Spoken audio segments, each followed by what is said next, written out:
Welcome to the Ad Nauseam podcast, where classical gourmands everywhere can finally get their fill. Join us for a delectable discussion of Greco-Roman civilization stretching from the Minoans and Mycenaeans through the Renaissance and right down to the present. And now, ladies and gentlemen, here are your hosts, Dr. David Noe and Dr. Jeff Winkle. Welcome, Ad Nauseam listeners, to episode 128. My name is Dr. David C. Noe. I'm here in the Vomitorium South, down in the hermetically sealed bunker, with my good friend and co-host, the fabulous Dr. Jeffrey T. Winkle. How are you, Jeff? I'm feeling good, especially now that you said fabulous. That's right. You're fabulous. I'm feeling fabulous tonight. All right. It's like a rainy, kind of a damp night out there in West Michigan. Rainy days and Mondays always get me down. Same here. Yeah. Exactly. As some singer once said. That's correct. Yeah. Was that Karen Carpenter? Well, I think it was the Carpenters. Oh, yes. right. Karen Carpenter, Yeah. Very, very good. Coming out with a pop reference. You're surprised, aren't you? I am surprised. All right. But it doesn't surprise me that I pegged you for a Karen Carpenter fan. Not really. No, I know. You've heard of seasonal affective disorder? I have. Sad. Yes. I don't know if it's true, but I love the acronym. I guess there's some truth to it. Yeah. Seasonal affective disorder. I was trying to think of another one today. Glum. Glum. What would that stand for? I couldn't. I was having trouble with the U. Get lost, you Michigan. But it doesn't really fit. Yeah. Well, keep massaging and see where it takes you. You got anything? No, I got nothing. I just the sad stuff reminds me. Remember, there was a brief period where people were trying to market these light helmets. We have one. Do you really? Yeah. And it's supposed to counter it shines in your face. Yes. Yeah, it's not a helmet. Well, we don't have the helmet. we have the a visor. It's a tiny little light that reflects upon you. It's supposed to give you, your dose of vitamin D. Okay. The sun that you can hold in your hand. Yeah. Doesn't really work. Yeah. Well, maybe like 20 years ago, it was you could only find it in helmet. That's right. Form, but helmet now form. Everything's gotten smaller, miniaturized. Right. Our audience, for example. Yeah. So what are we talking about tonight? Well, have you asked how I'm feeling? How are you feeling, Dave? I'm feeling pretty good. Pretty good. Yep. It's a Monday. It's kind of my day off a little bit. The bulk of my work as a pastor is on Sunday, which was yesterday, and so then today I could take a little time off, do a little bit of reading, a little exercising. Yeah. And then tonight some podcasting. Yeah, right? yeah. Do you find like at the end of a Sunday you're just kind of gassed? Yeah, I am pretty fatigued. Imagine for a pastor that would be. I think it's age, honestly. Oh, really? If I were doing this 20 years ago, I think it'd be quite different. But, I'm not a spring chicken anymore. I'm whatever the opposite is, a fall turkey. Yeah. I don't know. Right. What is the opposite of a spring chicken? I like fall turkey. Fall turkey. Yeah, we'll go with it. That's nice. So, so years ago you could maybe you'd spring out of bed on a Monday morning. Yeah, I think so. Ready to hit the ground, but now you kind of take that. I'm a little more tired. Okay, I got you. And honestly, I'm trying to make peace with it. It was some advice that you gave me. Was it? What did I say? Yeah, I know, something vague and hard to follow. But it was about 6 months ago or so. So what's it like? You get older because you're almost 2 years older. 2 years older than you are. Right. Yeah. You said, well, you have to take the good things where you find them, and something to that effect. But whatever it was meaningful. Really? And it's helped me. Well, I hope it was more profound than what you read off a coffee cup. I'm being sincere. Okay, good. Good. Vague but sincere. So we're both doing well. We've established that. Yeah. And we're ready to do some podcasting and bring the classics to the people. Okay, now I'm going to ask you because this is your topic tonight. It is. Yeah, so you don't say it's in my wheelhouse. I'm not going to. I wouldn't say Okay. that. I have said it, but I'm not going to say it tonight. All right. So, Dave, what are we talking about tonight? We're talking about the connection between the Mycenaeans and the Philistines of the book of Judges and the book of 1 Samuel, also mentioned in the Old Testament books of Exodus, Numbers, a couple other places, Genesis. And it's based on a book by a man named Neal Bierling. Yes. And it's called Giving Goliath His Due. Oh, I like the title. Yep. Subtitle, New Archaeological Light on the Philistines. Well, very interesting. Yes. I'm 2 degrees removed from Mr. Bierling. I'd like to hear about this. There's a bakery involved, yes, isn't there? And some pastry horns? Yes, exactly right. So I never met the man. Okay. But in high school, I worked at Bierling's Cream Curl Bakery. Okay. Which I believe was established by the Cream Curl Bakery. Yes. Okay. And I believe it was established by one or two of Neal's brothers. And so my immediate boss was his nephew, who I did not care for very much. Is he listening? I know. Is he grown up now? He's probably different. I hope he's different. Yeah. But he was very unpleasant to work under. But the one kind of pleasant thing I remember is that he would tell me stories about his uncle Neal, Right. and his archaeological digs. Yes. And I remember him talking about how he would work on these excavations, and there were the big fear were kind of nighttime thieves coming in and taking things, and so looting, and talking about having guards standing with Uzis surrounding the excavation pit so that nobody would walk away with his finds. That's pretty exciting. How old were you then? I was 16. You're 16. That's pretty exciting. It kind of breaks up a little bit the monotony of filling cream curl horns. I remember it so vividly. I'm laughing at you. It was just standing on a line, rolling these things, and roll, and impressive. Yeah. Hourly wage, or were you just paid in cream curls? It was.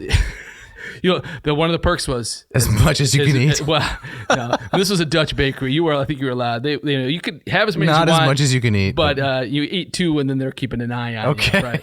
But I do remember Bierling's nephew talking to me about the guys with the Uzis. Yeah. I thought that was so Indiana Jones. Right. It's fascinating. Yeah. So this book was loaned to me, given to me actually by a friend, Debbie. I hope she's listening. Giving Goliath His Due. Mm-hmm. And let me read just a little bit of the blurb. It's Baker Books. Let's see, what's the date here? Baker Books is a local concern. 1992. Okay. With a foreword by Paul Meyer, who is a ancient history professor at Western Michigan. That's right. At Bronco. He's probably retired, but he is emeritus. But yeah, that's right. So Baker Bookhouse. Here's the blurb: Goliath's shorter kin were giants in their own right. Oh, catchy, huh? Nice. Recent excavations at Tel Ekron have vastly increased understanding of the Philistines. They brought grief to Israel, but their organized society, trading empire, crafts, iron, and possibly steel production, and immense olive oil industry are worth admiring. Here is the new evidence, along with references to this amazing people from Homer's Iliad and other ancient sources.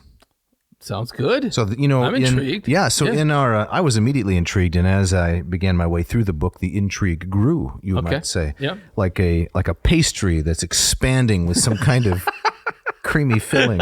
Yeah, just like that. Right? Just like that.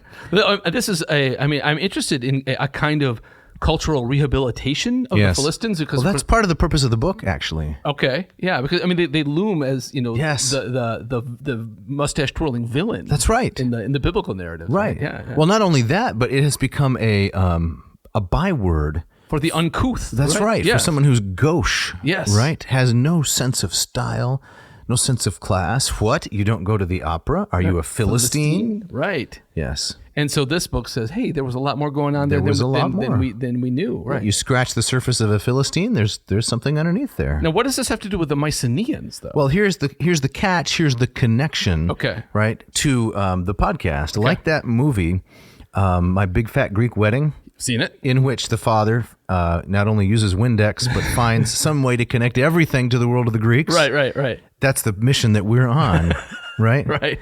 And so what first got me interested in this is when I was teaching at Calvin University some years back, the classical art and architecture course. Yeah. And I was making use of Ken Bratt's slides because that guy, was a slide master. He was. Slide maniac. Yes, that's right. He put together so much fantastic material. And one of the final slides in the course on the portion of the course that concerned Attic pottery was a comparison between Philistine pottery and the pottery of the Judeans, or the Israelites, I should say. Mm-hmm. This is long about 12th or 11th century. Okay. And what was really striking was the Philistine pottery, what's called bichrome. I can never say that without thinking of the Thor movie and all that ridiculous stuff, Yeah. This bichrome pottery has many floral and faunal themes. Okay. Right? So animals, or I should say vegetation and animals. Mm-hmm. And it's highly reminiscent of, and in fact inspired by, contemporary Mycenaean pottery. Guess what's on the Israelite pottery of the time? Tell me. Nothing. Really? It's completely blank. Okay. Right? And this is because there was a prohibition, right? The second commandment against a prohibition against the portrayal of any kinds of engraved images of any sort. Right. And so I was really struck by that and did some more investigation, which means asking Ken some questions. And he said, yes, the connection between the Philistines and the Mycenaeans is well established. And then this book came along. And so here we go. So, our podcast says stretching from the Minoans and Mycenaeans through the Renaissance and right down to the present. Right. Words to that effect. Yeah, right, but right. we haven't been covering the Mycenaeans very much. No, I can't remember the last time we spoke of them. That's Yes. right. But I went to Mycenae recently in Greece with my daughter. did, okay. My interest in all things Mycenaean was refreshed. Yeah. So here we are. Nice. Did you go down into the cellar, the Where you and I visited? the chamber? It's closed. Really? I took Sophia to it, and we were going to descend the dark staircase. It's a well. It's a cistern that was dug beneath the wall so they could surreptitiously access water in times of siege. Right. But there is now an iron gate and a padlock. Oh man. So remember how exciting that was? It was great. To go down into the dark there, and there were some students at the bottom waiting to surprise us. That's right. Yeah, that's right. That's right. Yeah. One of them was Danielle. I can't remember, but Oh yes, I remember surprising Daniel. us. Yeah, exactly. Yeah. So no, I didn't get to do that. Oh well. But this is really interesting. Where did the Philistines come from? Okay. Why did they harass the Israelites? What's their history, their story, their background? This book seeks to answer that question. Okay, and this is rooted in some archaeological work that Mr. Yes. Bierling did. Mm-hmm. Okay, all right. So Dave, where are we going to start here? Well, I'd like to set the stage a little bit by looking at the most famous passage concerning the Philistines and what gives the book its title, which is 1 Samuel chapter 17. All right. So I'd like to read a little bit of the Septuagint here. Notice 3 syllables. The Septuagint. I learned that from Rich Weavers because it's quite interesting, and then you can maybe read the translation. I will. So here we go.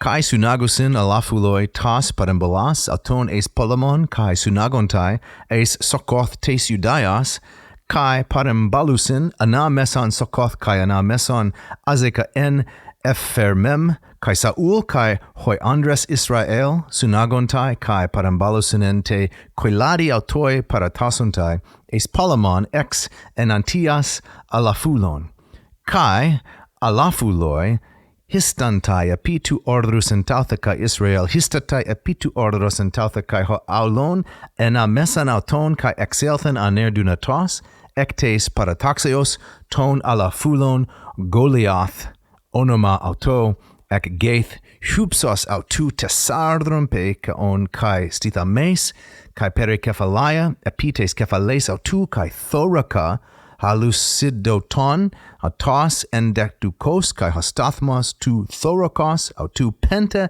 hiliades cyclone kalku kai sideru, etc. Nicely done. Thank you. I wanted to get to the end there because you heard the name Goliath, and then I wanted to mention a little bit of the Bronze Age and iron armor because this is really key to the whole argument. Okay. So can you read through, I don't know, was it verse 5, verse 6 maybe? Yeah. Sure. This is the NIV version. Now the Philistines gathered their forces for war and assembled at Succoth in Judah. They pitched camp at Ephes-dammim between Succoth and Azekah. Saul and the Israelites assembled and camped in the valley of Elah and drew up their battle line to meet the Philistines. The Philistines occupied one hill and the Israelites another, with a valley between them. A champion named Goliath, who was from Gath, came out of the Philistine camp. His height was 6 cubits in a span. Now, is that that's like I looked it up. It's a little over 9 feet. Okay, that's a big guy. Yep. All right. That is a big guy. He could start for the Lakers. Yes, absolutely. He had a bronze helmet on his head and wore a coat of scale armor of bronze weighing 5,000 shekels. On his legs he wore bronze greaves, and a bronze javelin was slung on his back. His spear shaft was like a weaver's rod, and its iron point weighed 600 shekels. His shield bearer went ahead of him. Now, what does that sound like to you? That sounds like a guy who can lift a lot of stuff. That's true. Yeah. But I mean, in terms of classical precedent and any kind of literature. It sounds very Homeric. There you go. Yes. Right. More Odyssean or Iliadic? Iliadic. Exactly. Right. It is like a scene taken directly from the Iliad. It is. Yeah. And this has always fascinated scholars. In fact, back into antiquity, there is a whole list of potential borrowings, so some of the early church fathers said, in Greco-Roman literature from biblical literature. We've talked about this before, right? Yeah. How it is that for apologetic reasons, when the Christians were being mocked by their pagan neighbors, you have all that biblical literature, but it isn't that impressive. The response of the apologists was, well, our stuff is original, and you just ripped us off. Right. So Hercules is actually... Samson. Exactly. Right. And Samson's going to play into this story as well because he had quite a bit of interaction with the Philistines at a place called Timnah and a place called Gath, and the 5 cities that make up the Philistine pentapolis, which is something I didn't know about until I began reading this book. Sounds really interesting. So if I'm kind of seeing where the math is going. Correct. Are we making the argument that if like a figure like Goliath, a figure like Samson, we see them with their classical corollaries, right? That these are stories that are being filtered through the Philistines to the Mycenaeans. Well, that's possible. Okay. That's not a claim that the book makes or that contemporary scholars make. Okay. Most notably, M.L. West. Yeah. You know the book, The East Face of Helicon? Yeah. By M.L. West. Mm-hmm. I looked through that today. I haven't read the whole thing yet. I'm also making my way through it. And I looked at the Samson-Heracles comparisons, and he doesn't want to commit to anything. Yeah. And I don't think there's any very clear trail. He comes down along the lines of, this is like Enkidu, this is a type. Samson, Heracles. It's the strongman archetype, exactly. Right. But my point with the early Christian apologists is that their response to the taunt, your stories are ridiculous and so forth, was, well, our stories are original. Yeah. And the story of Samson got turned into the story of Heracles and adopted by the Greeks. Yes. So that's always been, in the air and disputed. What's really interesting about this book and recent archaeology is that, leaving aside literary questions, it establishes without a doubt that the Philistines were Mycenaeans. And in fact, they were probably at Troy. Oh. And there's tremendous inscriptional evidence. There's a lot of evidence from Egyptian steles and so forth. Okay. There's a little bit of a Hittite evidence. It's a dense book, and so in this episode, we're going to kind of walk through it a little bit at a time and try to get some clarity, because to me, it's a fascinating topic, but it's complicated. Could you say a little bit more that when you make that claim, the Philistines were Mycenaeans? What do you mean by that? Because I think when a lot of people think Mycenaeans, those are Proto-Greek. They had their own Greek, Mycenaean inscriptions, such as they are, that we find the names of Zeus and Dionysus. How can the Philistines be Mycenaean? So, just what exactly do you mean by that? Well, to answer that question, we have to skip ahead really to the middle of the book a little bit. Okay. To the chapter entitled The Origins of the Philistines. Okay. So I'd like to read a little bit from page 69. Please. The names Achish, which is one of the places, and the persons, and Goliath are not Semitic names. Okay. Right, so they're not Semitic languages like Hebrew and Phoenician. And to continue, and parallels to these names may be found on Crete and in Western Anatolia, Western Turkey. The biblical Achish may have had the same name as the Dardanian Anchises, the father of Aeneas from the Troad. The Dardanians were also on the list by Ramses II, this is a pharaoh, contemporary, of the Hittite allies. Some sources, says Bierling, when discussing the origins of the Philistine names in the Bible, will mention the Luwian language. The Luwian language, according to extra-biblical material, was used in Western Anatolia in the Late Bronze Age, the end of which witnessed the movement of the Sea Peoples. Oh, the mysterious Sea Peoples. We got to talk about the Sea Peoples. Okay. That's right. Among the people who spoke Luwian were the Lycians, mentioned in ancient lists as Hittite allies, as Trojan allies, and later as one group among the Sea Peoples who invaded Egypt. Okay. All right. So, just to summarize, the evidence is really of two types. It's archaeological evidence of Mycenaean and what's called LH3C, late Helladic 3C pottery, that's found in the archaeological remains throughout Philistia, in the 5 cities, the pentapolis. I'm just going to mention a couple of them. Gaza, Ashkelon, Ashdod. Those are 3. Okay. So Mycenaean pottery is found there.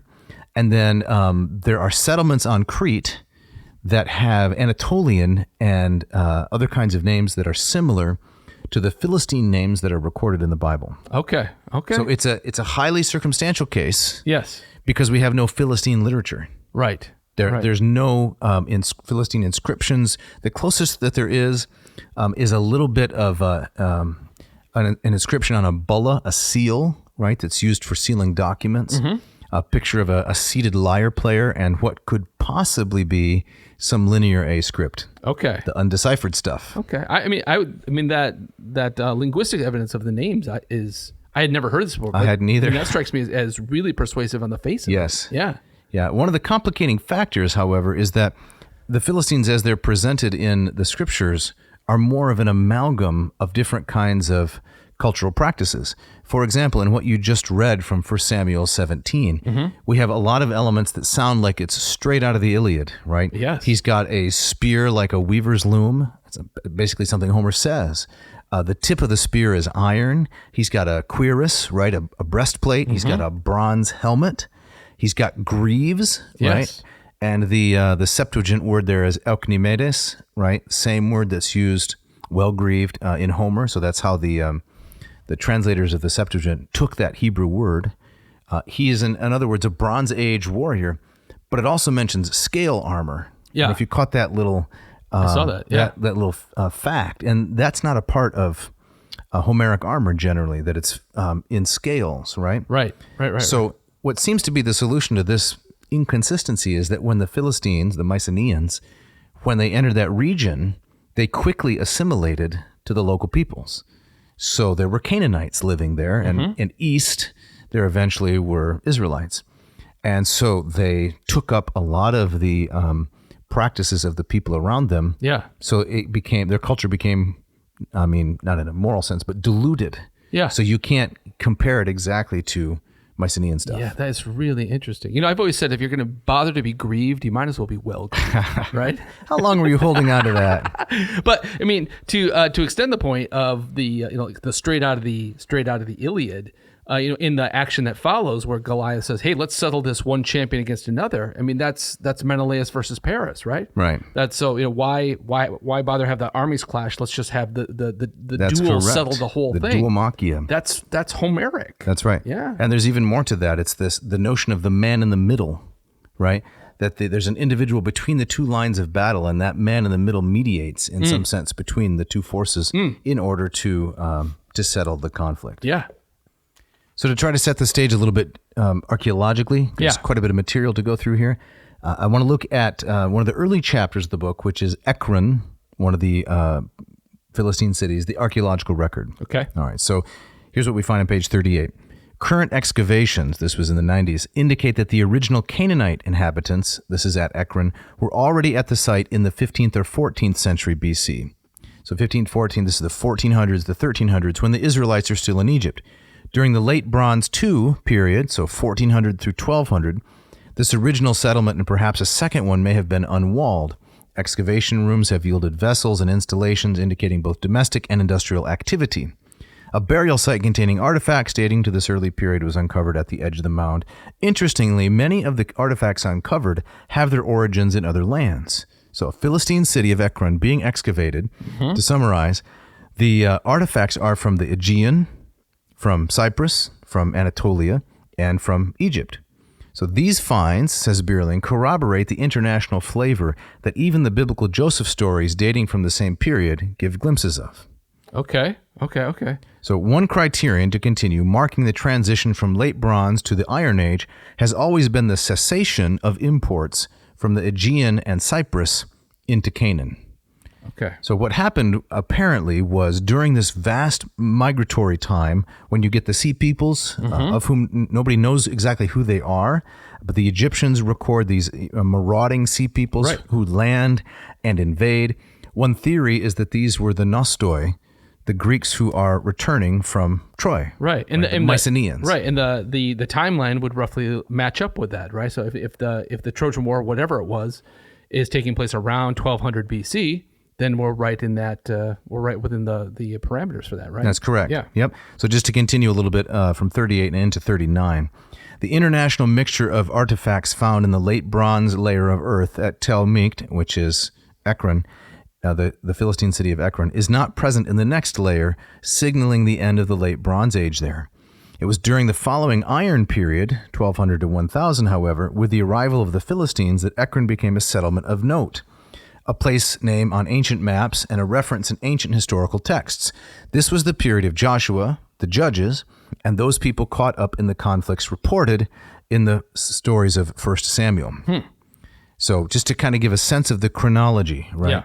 Yeah. The Bible talks about the people of Israel migrating into this part of Canaan 1400, 1300, something like that. Then there's a rule by judges, and then around the year 1000, is the time that King David begins to rule. Right. For which there is now, after many years, some small but reliable archaeological evidence for the house of David. Right, non-Israelite evidence, right? That's right. His name is mentioned on a stele. That's right. Yeah, right. I've seen that. Yep. So what's happening, in the Greek world, so to speak, at the same time? Well, the traditional date for the fall of Troy by Eratosthenes, 1183. Yep. And the Dorpfeld Blagen date is about 1235. Yeah. So all of this stuff is happening pretty much at the same time. Right. And in terms of, you were talking about the cessation of imports. Right. That strikes me because what's happening on the Greek mainland right after the Trojan War, whatever it was, is that you get the beginnings of the Dark Age, right? So on the mainland, things are going silent. Right. Right. And so that would make, if what follows in Palestine, that you have the cessation of imports, well, that's because there was nobody making anything to import it. Exactly. Right. Yep. Interesting. And then to go on to page 40, at Ashdod, that's another very important Philistine city, at Ashdod and Ekron, the two chief Philistine sites where stratigraphic excavation, that means layer by layer, has occurred, this new pottery was found directly above the late bronze layer. This is the Mycenaean pottery. I'm sorry, the Philistine bichrome.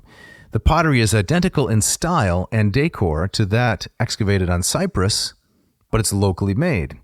Therefore, at both sites, it is called Mycenaean 3C, 1B. Someone should shout bingo at this point. It will be developed in chapter 3 that the, quote, Achaean refugees on Cyprus. The Achaean refugees were the ancestors of the Philistines in what came to be called Philistia in Canaan. Okay. So that's a basic argument. All right. The pottery, the descriptions, even in the scriptures, are remarkably reminiscent of Mycenaean practices. Apparently, the Philistines all wore feathered headdresses. The chieftains wore feathered headdresses. Apparently, it was something not so different from the Lakota Sioux, right? Really? Okay. When you think about, I'm sure it wasn't identical, but yeah. when I think of feathered headdresses, I think of Sitting Bull and Crazy Horse and this beautiful and elaborate, highly artistic. Yeah. As a child, those were so impressive to me. Right. Did you ever go through a stage of fascination with Native Americans? Yeah, absolutely. Yeah, I was really fascinated by definitely. that. Now, the headdress stuff, is that coming from the archaeological record? Is that mentioned in biblical literature? No, but we get it from the Egyptians. Okay. They play a part in this story, big part. Okay. So here's page 53. So in Egyptian descriptions of the second attack of the Sea Peoples, which maybe that should be the title of this episode, the Sea Peoples. Now you see them, now you don't. There you go. The second attack of the Sea Peoples by land and sea occurred during the reign of Pharaoh Ramses III, years 5 and 8, around 1175.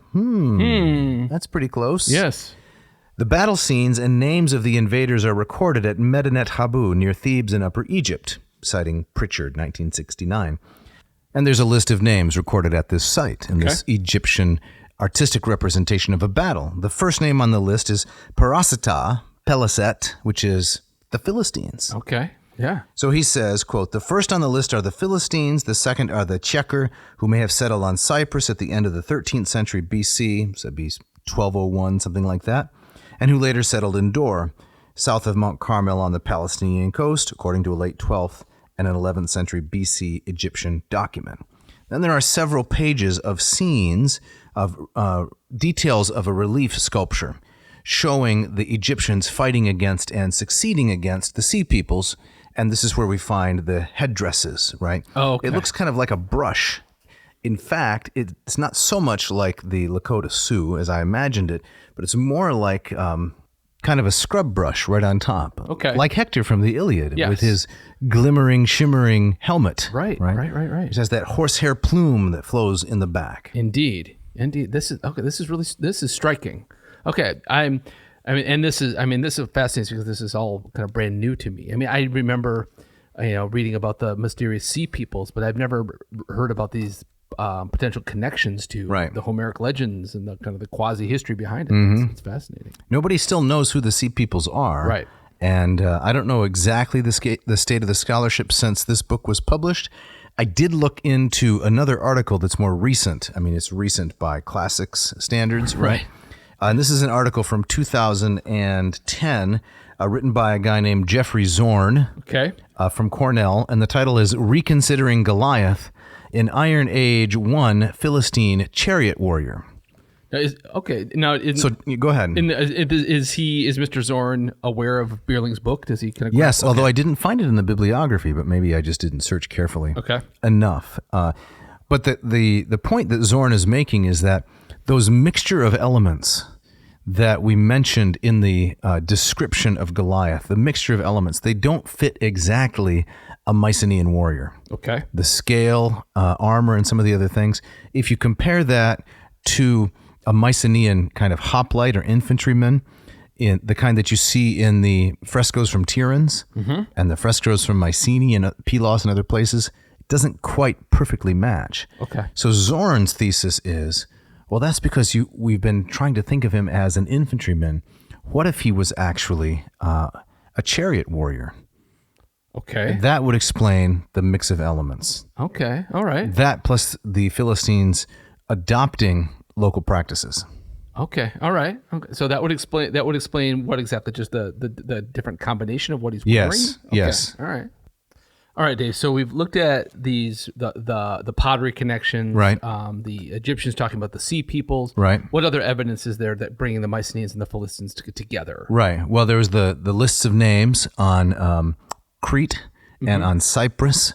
There's the Kaftor or the Kaftorim, which are mentioned in the account of King David. The Kaftorim were part of David's special bodyguard, and they seem to have been Cretans or perhaps from Cyprus. Really? No matter what the case is, they're not Semitic peoples. Okay. They're not from that part of the world. They're from the Aegean or the Dodecanese, maybe off the west coast of Anatolia.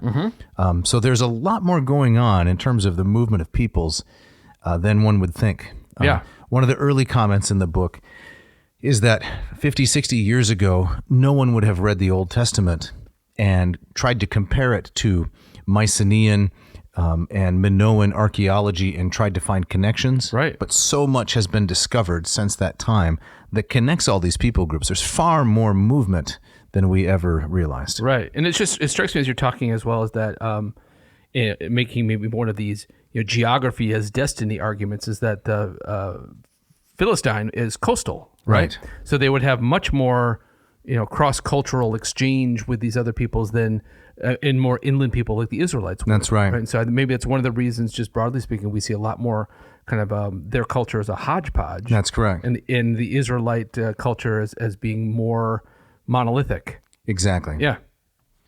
Before we look at some of that other evidence, I just wanted to mention this. It's a little earlier in the book. It's about how important Ekron was, one of these Philistine cities, a little bit after this time. So this is from page 45. The end of the 8th century, so this getting out of the Greek Dark Age, through the 7th century BC was the period during which Ekron developed its reputation as a producer of olive oil. 20th century engineers have estimated, based on the number of installations uncovered, these are olive oil presses and such, that Ekron's olive oil production could have been upwards of 1,000 tons or 290,000 gallons in a season. Wow. This would equal 20% of Israel's olive oil production for export today in 1991. So this was massive. That's incredible. So whoever was living, the Philistines of Ekron in the 8th and 7th centuries, massively productive and prosperous. Right. Now it's all, disputed territory between Israel and the Palestinians and, buried well underneath the sand. Right. But at one time was hugely successful and commercially profitable. Right, so there's some counter evidence to the way we use the term Philistine. There you go, right in there. A derogatory sense. Nice. Right? Yeah. So let's go back to the feathered headdresses. Yeah. We'll talk about a couple other pieces of evidence, and then we have a big surprise coming up after the break. Excellent. All right, so this is page 59. The feathered headdresses we were talking about, according to Herodotus and a late Assyrian text, are typical of Caria and Lycia, western Turkey, during the Bronze Age. Later, the same style of headdress is also worn by Ionian and Carian warriors in an Assyrian relief, and by a Lycian contingent in Xerxes' fleet. Herodotus states that the Greeks are indebted to them, the Carians, for 3 inventions: fitting crests on helmets, putting devices on shields, and making shields with handles. The Iliad, however, does not describe a feathered helmet similar to that of the Sea Peoples, though it does describe various other types of helmets. The feathered headdresses, here's the good part, also appear on a ceramic anthropoid coffin. anthropoid, right, human shaped, uncovered at Beth Shean in Israel. The coffin dates to approximately 1040 BC, roughly the time of King Saul's reign and his death in the area by Philistine hands. According to 1 Samuel chapter 31, Saul's body was hung by the Philistines at Beth Shean. Anthropoid coffins have been found at other sites associated with Egyptian rule in both Egypt and Canaan. In addition, feathered headdresses appear on Sea People warriors pictured on a 12th century ivory game box and on a conical seal from Cyprus. The distinctive feathered headdress clearly seems to belong to the Sea Peoples, the Philistines in particular. Now, in this particular chapter right here, there's an image of this anthropoid coffin. So it's a coffin shaped like a human being. It looks kind of like, do you remember that toy, the Weeble Wobbles? Yes. And when you showed me the pictures, the first thing I thought, it's a Weeble Wobble. You did? Yes. Yeah. So they weeble and they wobble. But they don't fall down. But they can't fall down because they have they're kind of a weighted bottom. Yes, exactly. Right? They're shaped like an egg. Yeah, it would be pretty convenient, frankly. Yeah. But there's a picture of the anthropoid coffin. And Jeff, yes, what does this look like? It is the so-called Mask of Agamemnon. Yes, it is crazy how similar they are. It's a dead ringer. It is. The ears, the eyes, the nose. The almondic eyes, right? Yes. And where does that date from? Did it say? 1040. Okay. So this is, if the Mask of Agamemnon is legit, we covered this right in our episode Schliemann, right? I think. If it's legit, it probably dates to around 1400. Yes. That's the best guess. But they still were using this style a little bit later. When I was in Athens recently and we went to the archaeological museum, you walk in and there it is, glaring at you front and center. Exactly. Right? Yeah. And my daughter said, "Hey, that's the Mask of Agamemnon." Oh man, that must have been a proud moment. Oh boy, that just warmed my heart. That warmed my. She recognized that. Yeah. It's it's important. Yes. So it's a dead ringer. It's unbelievable. It is incredible. Yep. So coincidence? It can't be. No, it can't. It cannot be. Yeah, I guess maybe when you're kind of soaked in this stuff, you kind of see what you want to see. But, right. But I think if you were to put those two side by side, right, it's the same template. Shockingly similar. Shockingly similar. Yep. Definitely a template or a type, not the work of an. I mean, clearly the work of an individual artist. Yeah. But not an individual artist coming up with the presentation from his own imagination. Right. But working to a well received and preconceived pattern. Exactly. I mean, I'd never point to say that and say that was our one piece of evidence. This is proof of a connection. But when you set it alongside all of these other things, that's right. It builds the epigraphic evidence, the pottery evidence, the ceramic evidence. It's really quite overwhelming. Yeah. One final item is that some of these things were found in what are called chamber tombs. Now, every different people group buries their dead in a different way. We talk about death a lot on this podcast. Yes, we do. Yeah. And so chamber tombs are a standard Mycenaean burial method. Yeah. And the Philistines used it too.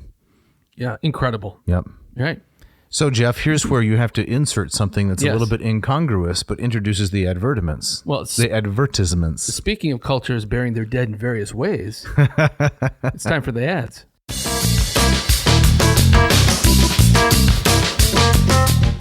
This episode of Ad Nauseam is brought to you by the good folks at Ratio Coffee.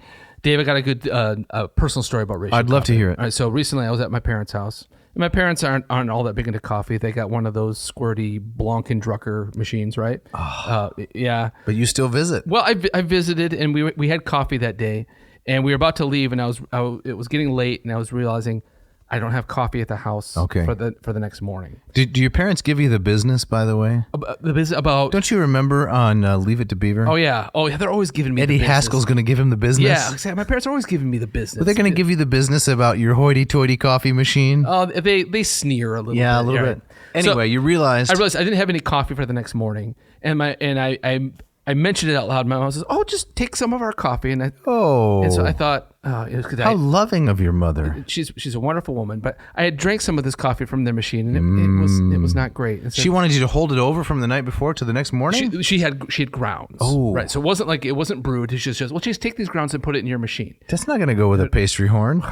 Tell me about it, right?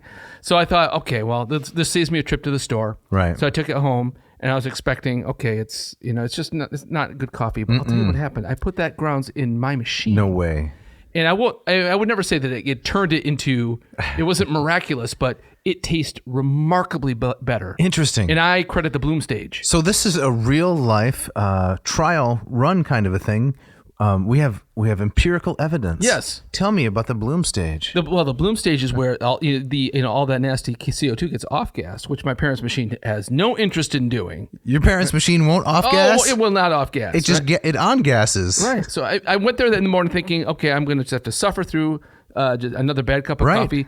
But the ratio machine, it's not just the grounds. Okay. It's the machine that does the work. That's impressive. And I was really struck by that and very, very pleased. Excellent. So, yeah. Excellent. I can't add anything to that other than I had a great pot of coffee this morning. Excellent. Compliments of the ratio 8 in my barazza grinder. Oh, nice. My burr grinder. Roll that R. Barazza. It was great. Yeah. Let's say, Jeff, that someone's listening to this podcast, Yes. just humor me, Yep. and they think, oh, I'm convinced I'd like to get one of those fancy coffee machines. Well, then what they need to do is go to ratiocoffee.com and pick one of these wonderful machines, the Ratio 8 or its younger brother, the Ratio 6, and click on the one you like and enter this coupon code AN3. CON. Yes, ANCO3N. What does the N stand for?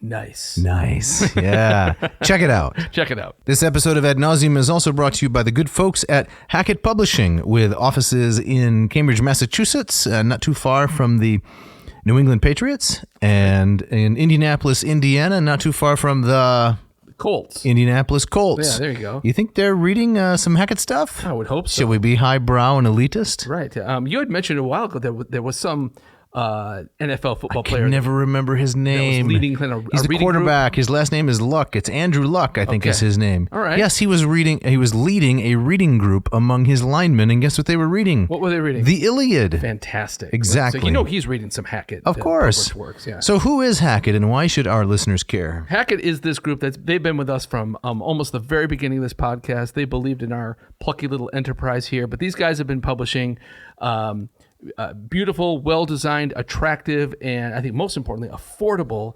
editions and translations of classical works and also works from many other different areas of academia for 52 years now. Mm-hmm. And we've used their books in our classes. We've got them on our shelves. They're one of these companies that is keeping the flame alive. That's right. A little Q&A for you, Winkle.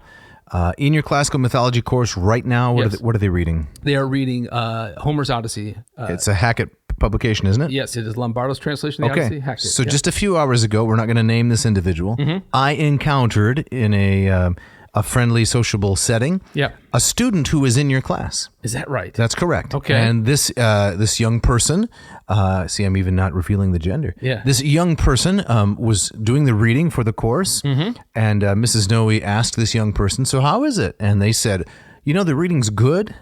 It's a lot of reading, but I really enjoyed it. It's the kind of thing I'm naturally interested in. Okay. And I didn't say anything, Yes. but I was thinking, they're reading something from Hackett, probably Lombardo's Odyssey. That's exactly right. And I was right. That's fantastic. I love to hear that. Right. Yeah. I often hear that from my students who've never read Homer before, and they're expecting something stodgy Dry. and old and stiff, and it's engaging. It's readable, and my students love it because you can get a brand new copy of Homer's Odyssey for Hackett for about $8. That's incredible. Yes. And it's not low quality either. No. Attractive cover, high quality translation, indices, introduction, appendix, glossary of names, everything. Very nicely done. So Dave, if people are interested in getting one of these books, what should they do? They should go to Hackett Publishing. That's that's What? HACKETT, HackettPublishing.com. Peruse the aisles, pick out some titles, drop them into your little grocery satchel, and then at checkout, enter this coupon code. Yes, AN2023. And what does that get them, Jeff? That will get them two wonderful things: 20% off their entire order and free shipping. Check it out.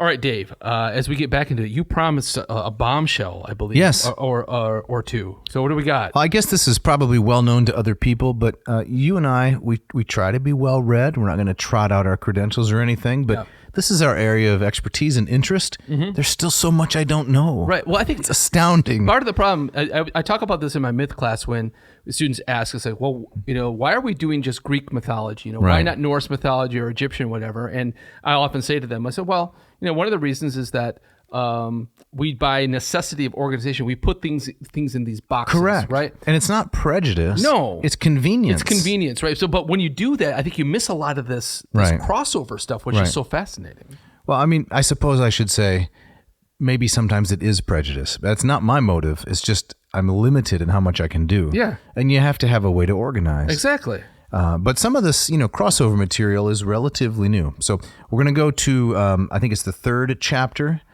page 71. We've been here before, but this is the origins of the Philistines. Okay. So I need to read a fairly lengthy quote. So, maybe get your cup of coffee out of your ratio 8. Find a nice place to sit down. Don't turn the lights down too low. No. Someone said recently my voice is very soothing. Oh, nice. I didn't like that, especially.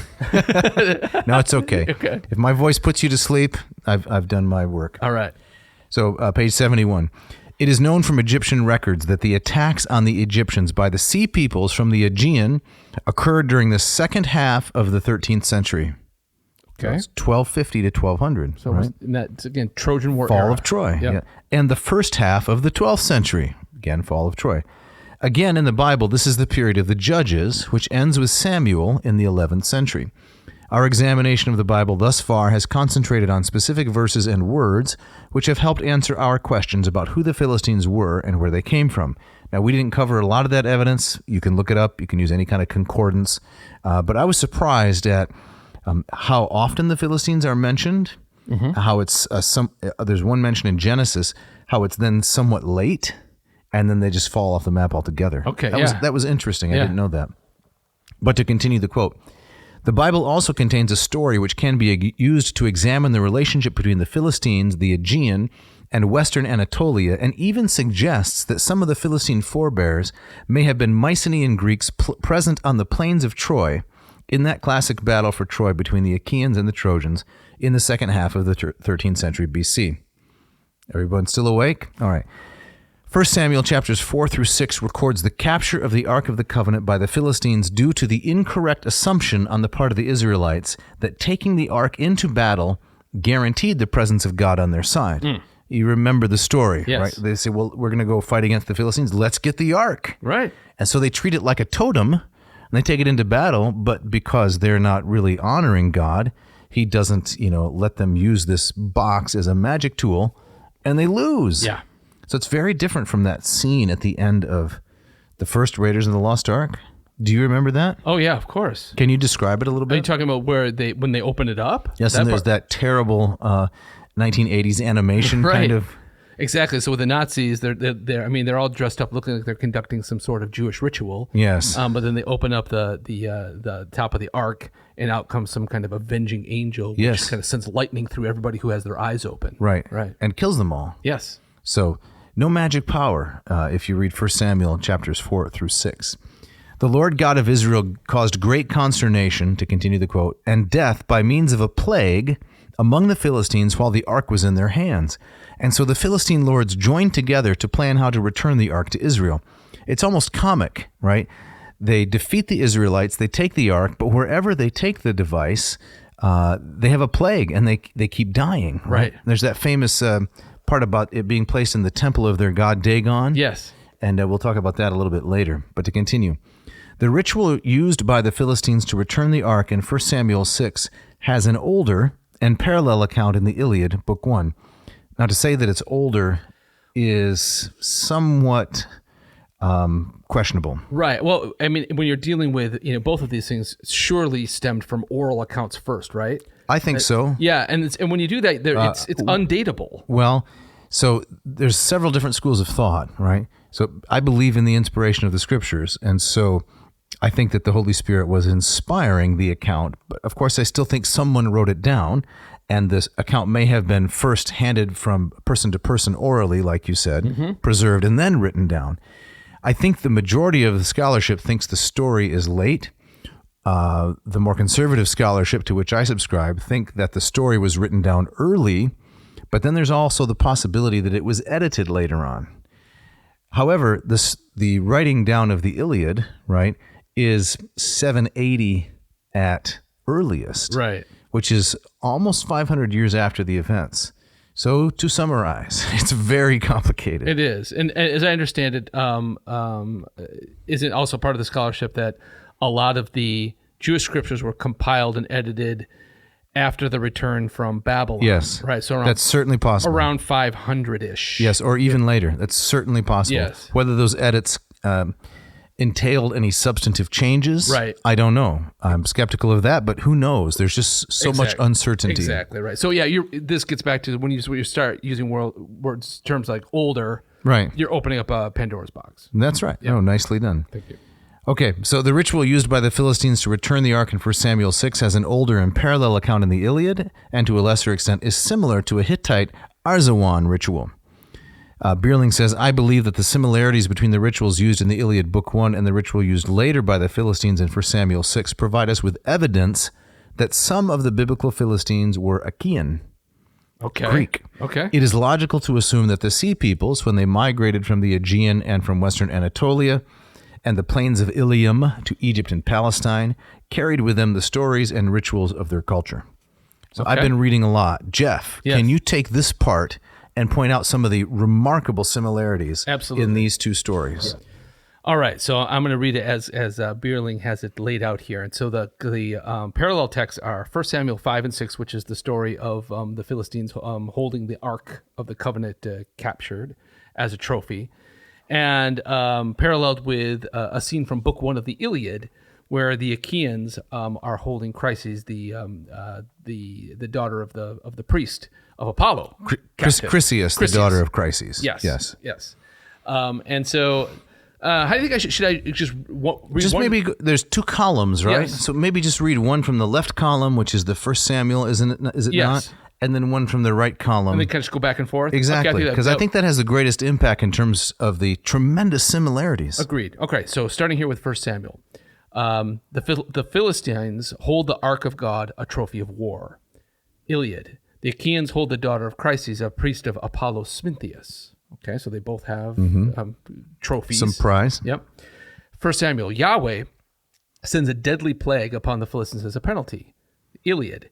With his arrows, Apollo inflicts a deadly plague on the Achaeans. 1 Samuel. An assembly of the people and the Philistine chiefs is called in each city. Iliad. An assembly of the troops and chiefs is also called.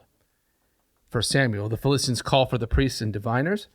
Iliad. The Achaeans call for a prophet or priest or even an interpreter of dreams. Calchas, right? Yeah, that's is right. his name. Yes. 1 Samuel. They determine that the ark must be returned with guilt offerings. And in the Iliad, the Greeks determined that the daughter must be returned with holy offerings. For Samuel, gold models are made of the tumors and mice and rats. This is so interesting. Yeah, so the tumors are the tumors that were occurring on the people as a result of the plague. Yes, kind of the bubonic. Exactly what it is. That's what Bierling says. Are you reading ahead? No, I'm not. It's a bubonic plague. Yeah.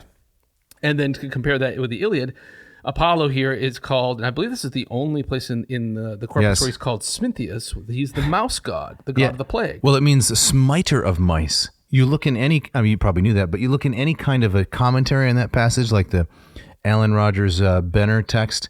I remember this so clearly, looking up, what does Smintheus mean? I wish I knew what that means. It means he who hits mice.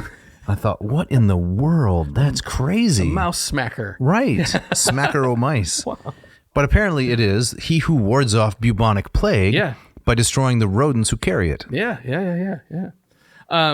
Carrying on. 1 Samuel, the oxen carrying the ark and the offerings are driven toward the land of the enemy. In the Iliad, the oxen for the offering are placed on board a ship because Chryses lives on an island. That's right. And of course, Odysseus is put in charge of that ship. He's the captain. That's right. To deliver the oxen to Chryses. Yeah. 1 Samuel, the Philistine chiefs follow the ark. In the Iliad, a chief and a select crew are chosen to accompany the daughter. And then finally, in 1 Samuel, upon arrival, the oxen are sacrificed. And in the Iliad, upon arrival, the oxen are sacrificed. That's the last element in the comparison. That is extraordinary. It is. Right? It is. And that cannot be coincidental. No. And the way that I understand it, I think the way that Bierling understands it and wants us to take it, is that he's not suggesting that the Iliad account was inspired by the account in 1 Samuel 4-6. Right. He's not suggesting that the vice versa is true, that the Samuel account was inspired by the Iliad. Mm-hmm. He is suggesting that in the Iliad we have a record of how the Mycenaeans responded to a plague and some kind of threat to the health of the community. Yeah. And because the Philistines are descended from the Mycenaeans, we have the very same kind of ritual described in 1 Samuel 4. Right. It would stand to reason that they would follow the same kind of script for Yes. dealing with a similar kind of problem. It's incredible, isn't it? Yeah. And so they made models of the tumors and of the mice out of gold Yes. as an offering. Right. And then the Philistines, they can't get rid of the ark fast enough. Yeah. Give it back to the Israelites because look at what it's doing to us. Right. I found that I always found that scene kind of unintentionally kind of comic. Right. They can't get rid of it fast enough. Right. Yeah. Now you are you're teaching world religions, right? I am. And this could potentially be called comparative religion, Yeah. I suppose. Sure. How does one, Jeff? Here's a heavy question. Yeah. How does one do this kind of thing without trafficking in syncretism? Right. Combining ideas from different religions that are similar as though they're identical?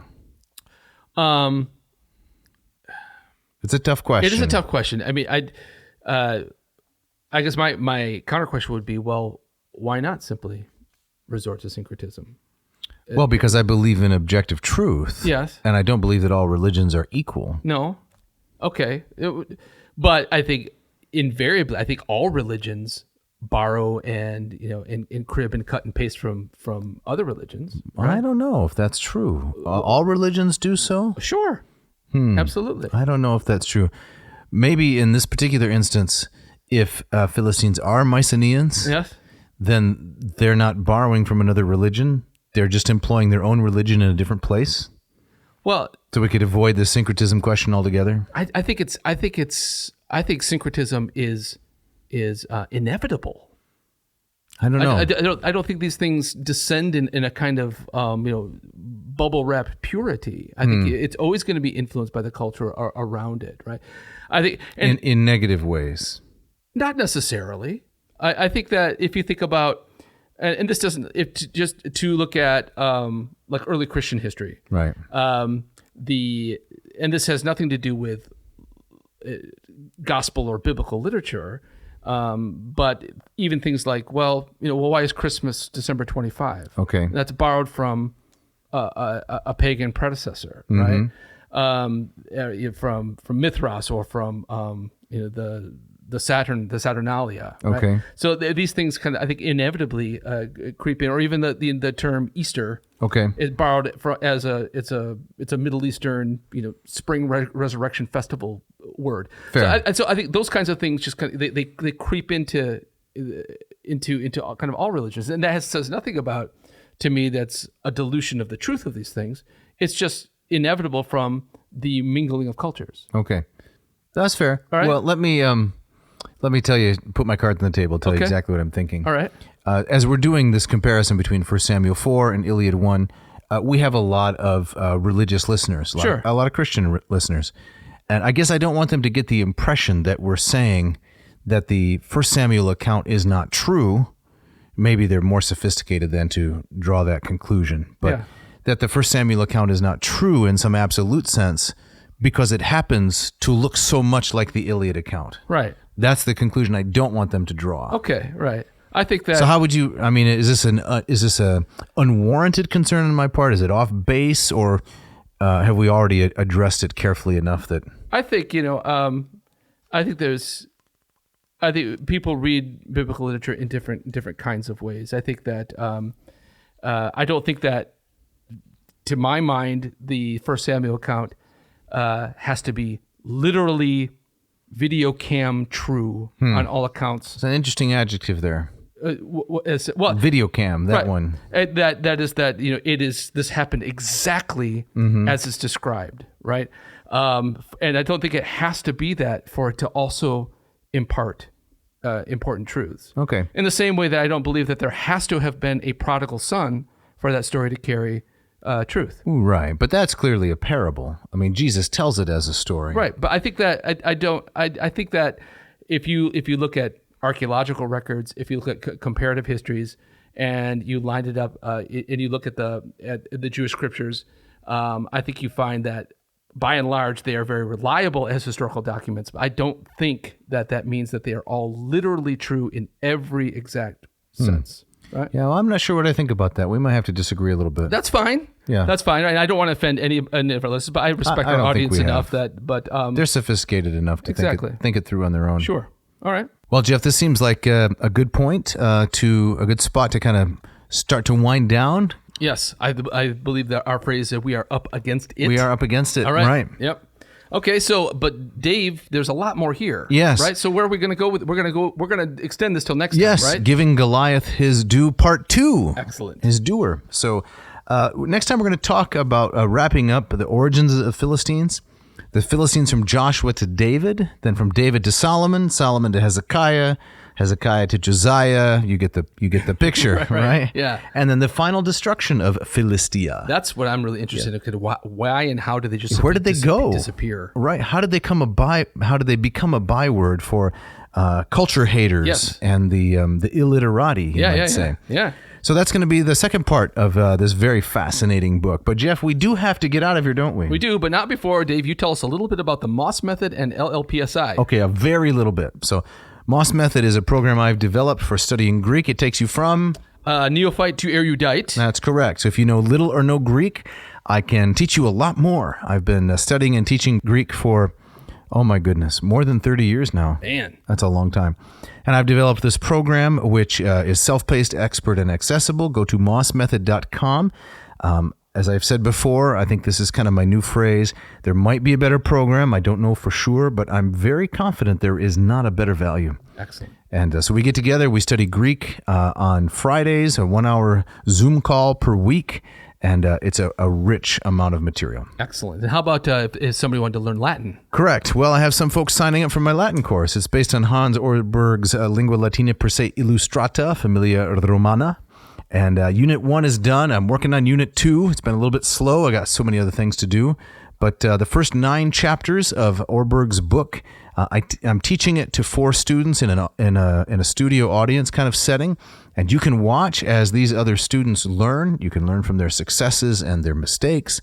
Again, it's a comprehensive program, reading Latin, writing Latin, speaking Latin, and very affordable. Excellent. So go to latinperdiem.com and check it out. Excellent.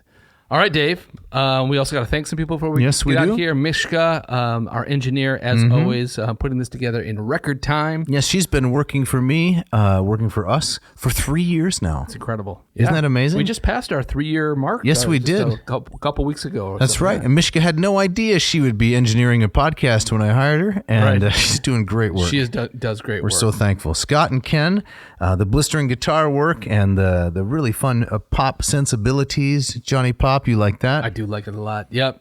Great stuff.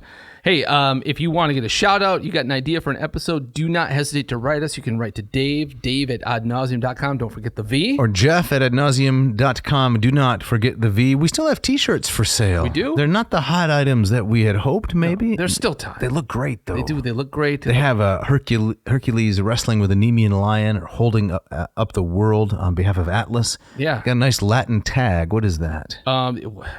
Man, it's on the script. It's on... Quai nocent docent. There you go. Right. Yeah, Quai nocent docent.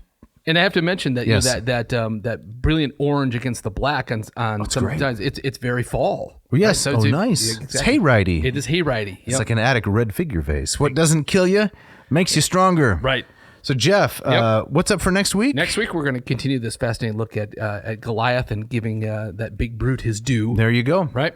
And Dave, you got our gustatory parting shot. I do, and I have to tell you, Jeff, it's a little bit long. I'm sorry. Yes. I've done so much reading. I hate to do it, but but as I was searching for something good, this is the closest that I got. Okay, so, what do you got? This is by Edward Robert Bulwer-Lytton. Guy's got 4 names. Man.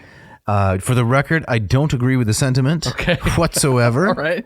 Man does not live by bread alone, but I think it's a fantastic poem. It's funny. Here goes. We may live without poetry, music, and art. We may live without conscience and live without heart. We may live without friends. We may live without books. But civilized man cannot live without cooks. He may live without books. What is knowledge but grieving? He may live without hope. What is hope but deceiving? He may live without love. What is passion but pining?